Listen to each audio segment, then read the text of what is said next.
So I was saying to Billy Graham, just be careful what you say when you're with Obama, because apparently Hillary's got ears everywhere. Oh, hello. Do beg your pardon. Um, Hello and welcome to another episode of Ask God. It's very nice to be. Hope you're all well. Today is a US special. Janice from marketing and advertising has said that apparently there's not enough focus on America. So we're doing this US of A special, basically.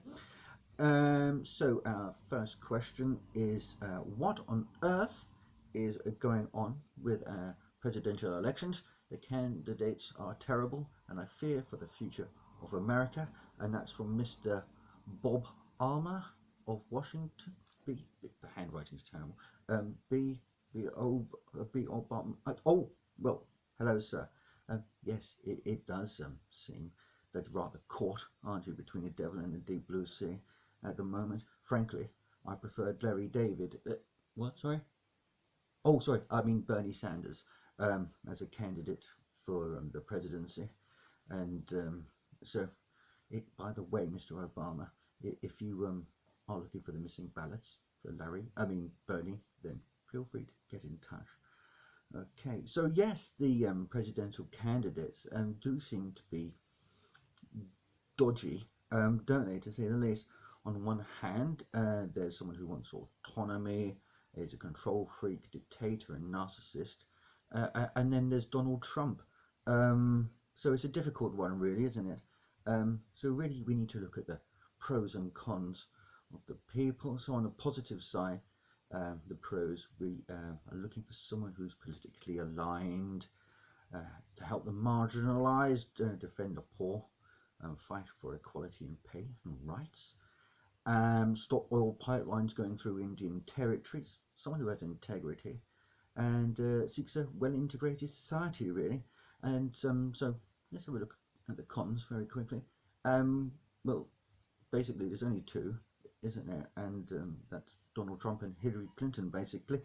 So I do personally think that Donald is grasping for something that's out of his reach, really, whereas Hillary just wants to be the first American female dictator, president, really.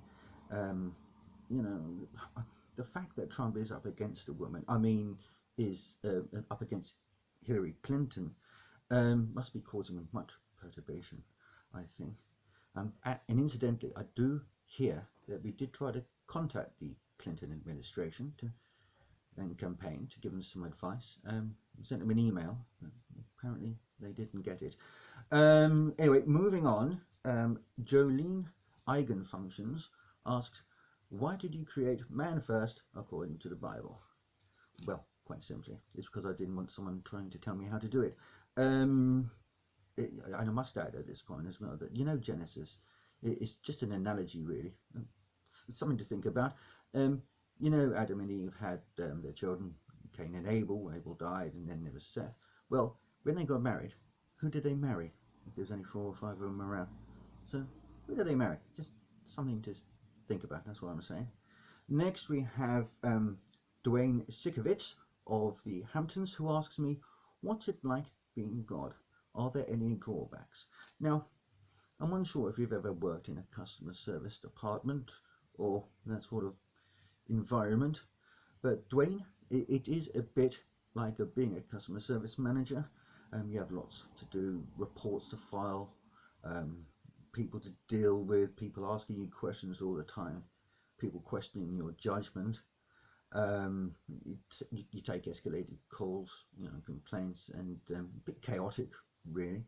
For example, you might get Oprah Winfrey on the phone again, and she's got a problem that vexes her at the moment. She has a good rant, says the advisor has issues. Then she asks for the manager, and then consequently I come onto the phone and have a bit of a natter with her, really, just let her sound off. And she says something along the lines of, I'm not happy with the service you're providing. And I say, well, I'm sorry, I did try to help you with Deepak Chopra. Then after a while, she starts to feel a bit better, just after having a bit of a sound off, really. You do get the odd compliment though, things like lovely sunrise, Lord. I'm glad the 49ers won. Thank you for that, Lord. Um, um, Nature's beautiful this time of the year. Nice beard and things like that. So it all makes the job worthwhile. As for drawbacks, no, not really. Um, I kind of like it. I kind of like my job. You know, it's rather good. I do often fancy going on that program of yours called Undercover Boss, I think it's called. Um, you know, I think people will be frankly staggered to find out that they're all working for me ultimately. And then it'll be the end of the show when I do the customary gifts of holidays to Hawaii, or family holiday to Canada, or enabling Larry David to become a presidential candidate. Bernie Sanders to become a presidential candidate again. But all in all, yes, I quite enjoyed the job really. It keeps me ticking over, keeps my brain working. Now, I just got something to do need to read apparently just come in. So, as you may know, we are rebranding Heaven Incorporated and giving it a bit of a makeover. In case you're unaware, we're now just called simply Bliss. Heaven apparently is a bit outdated now. We're being hip and trendy, so I'm told, in with the cool cats. So this is just a little update. We are doing well with the added value, so they tell me. We're still offering pegs, which is peace, eternity, grace, and salvation. And for a limited amount of time, you're still offering the free harps to the 144,000 that apply. At the moment, 102,567 have taken up the offer. So be quick off the mark, you know, if you do want to get your free harp there. Mr. Dean Jonas was one of the first to take up the offer, and he says, I was so excited by this incentive that I couldn't wait. It's great, and the people are just so nice. Bliss looks wonderful. I love what you've done with the place. So thank you very much for the kind comments, Mr. Jonas, which leads me rather nicely to our next question, which is from Megan Pewterspear of Staten Island, who asks, can people in heaven communicate with those on earth? Well, in short, no, they're not allowed. There's only a few clauses within the Bliss contract, really. I think there's two. So there's no contact with corporeal beings, no giving away of the secret chord that David plays and it pleased the Lord. And then there's number 3, which is, that's right, there's 3. So there's no communication with beings in the corporeal realm, no giving away the secret chord that David played and it pleased the Lord, no singing in the canteen, and then there's the 12th one, which is no, hang on a minute, so how many have we got? We've got 4 apparently. So there's no contact with corporeal beings, no giving away the secret chord that David played and it pleased the Lord, no singing in canteen, no more hauntings in Connecticut, I'm afraid. And then there's also the 5th one about the toilet. Oh yes, so all in all, there's 5 clauses in the Bliss contract. So what have we got?